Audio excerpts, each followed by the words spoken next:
Good afternoon बच्चों। ये अब तक का मेरा दूसरा वीडियो है।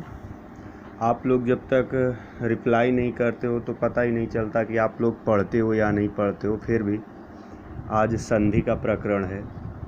संधि का शाब्दिक अर्थ होता है मेल, या कहें जोड़, या संयोग, या समझौता।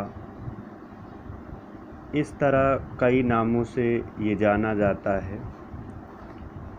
संधि को 3 भागों में बांटा गया है। पहला है स्वर संधि, दूसरा होता है व्यंजन संधि, तीसरा विसर्ग संधि कहा जाता है। एक चीज़ हम सबको ध्यान रखनी है कि स्वर संधि में स्वर प्लस स्वर मिलकर ही स्वर का संयोग होता है, या जुड़ने पर स्वर ही निकल कर आता है। व्यंजन में स्वर व्यंजन मिलेंगे तो व्यंजन बदलेगा, या व्यंजन स्वर मिलेंगे तब भी यही क्रिया होगी। विसर्ग में स्वर या विसर्ग मिलकर व्यंजन बन सकता है। विसर्ग व्यंजन मिलकर व्यंजन, या इन दोनों के स्थान पे विसर्ग भी हो सकता है।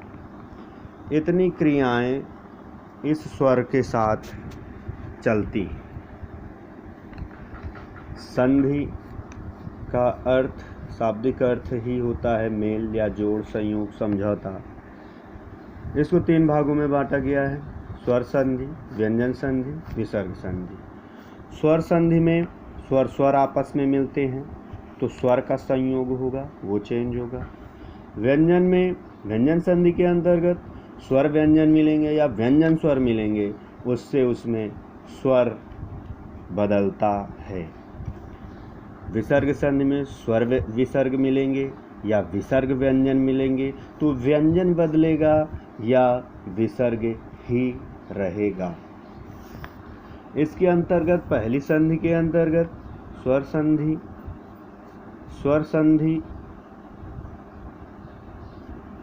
के अंतर्गत इसके भी 5 भेद होते हैं। नंबर 1 पर है दीर्घ संधि, नंबर 2 पे है यण संधि,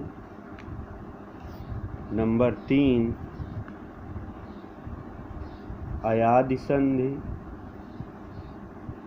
नंबर 4 वृद्धि संधि, नंबर 5 गुण संधि।